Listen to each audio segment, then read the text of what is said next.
Gopala Govinda Rama Madana Mohana Gopala Govinda Rama Madana Mohana Gopala Govinda Rama Madana Mohana Gopala Govinda Rama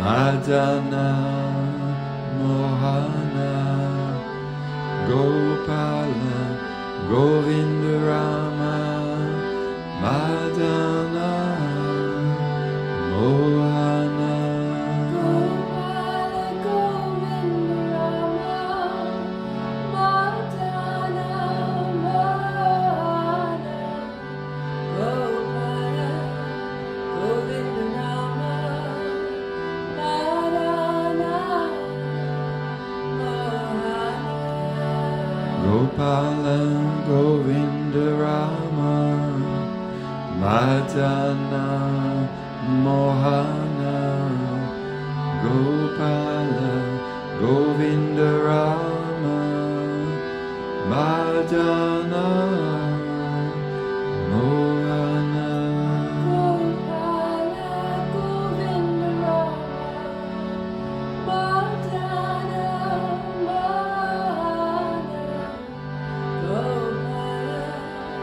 Govinda Rama Madana Mohana Gopala Govinda Rama Madana Mohana Gopala Govinda Rama Madana Mohana Gopala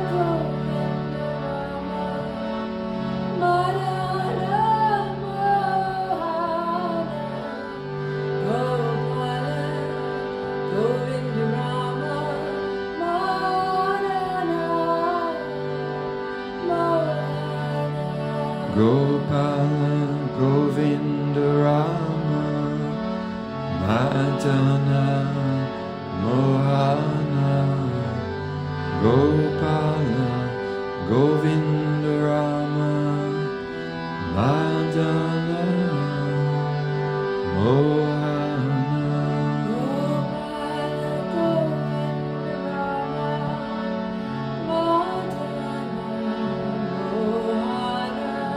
Gopala Govinda Rama Madana Mohana Gopala Govinda Rama Madana Mohana Gopala Govinda Rama Madana Mohana.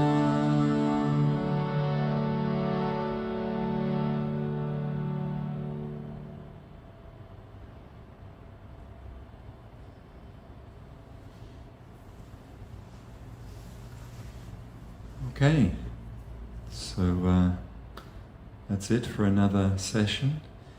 Don't forget, we of course have, there's lots and lots of yoga, asanas, relaxation, meditation. I think there's kirtan most nights of the week, aren't there? What is there, Wednesdays? What else is there? Saturdays, Fridays, Sundays? Yeah, so Tuesday afternoon we have Nitai and Janina Uh-huh. with Kirtan, and then Wednesday our friends from Kirtan Experience, and then Thursday we have our Wisdom Night, Friday we have Candlelight Kirtan, Saturday we have Wayne Wayne and Kundi, Kalindi, our friends from the Shraya. and Sunday we have the mantra room, the little mantra room, Yeah. The mini mantra the room. mini mantra room. It's even better. Oh, we'll call it that. Mini mantra room. And of course, I think we've mentioned this pretty much every time, but we are going to be starting up a private study group. So rather than just being, streamed just to the open web on Facebook, we're going to be starting up. I don't know, what is it, a Facebook or a Zoom kind of thing? But we will be having, it's like ongoing study, questions, answers, all of that kind of stuff, and we'll delve deeper into topics which we cover in a broad, general way in these, streams which are to the whole World Wide Web. We'll be having, exploring them, going into details, the minutiae, taking questions. So if you'd like to be part of that, make sure you DM us, is that what it's called? Yeah. On Facebook or YouTube, or email us here, and we can let you know when it's all going to happen. Yeah. So how do they get to find out about all those things that we talk about, the yoga asanas, meditations, kirtans? Where do they go? Well, it's a good idea to join our mailing list, so you can DM us and just tell us you'd like to be on a mailing list, but also subscribe to our YouTube channel. So you'll see in the chat for this live stream, there'll be a link to our YouTube channel. So go on there and hit subscribe, and then you'll get notifications for every time we're live, because every morning we'll do a morning meditation on that channel. Every morning we do a yoga asana class with our teachers from all around Australia, and then in the evening there's evening programs as well. So yeah, do hit subscribe, because that way you'll get all the good info. You won't miss out. Okay, great. Thank you, everybody. And I know our friend Jiva, he kind of presses stop to the stream, so we leave that up to him. Thank you so much. Namaste and Hari Bol. And don't forget to share. Please share.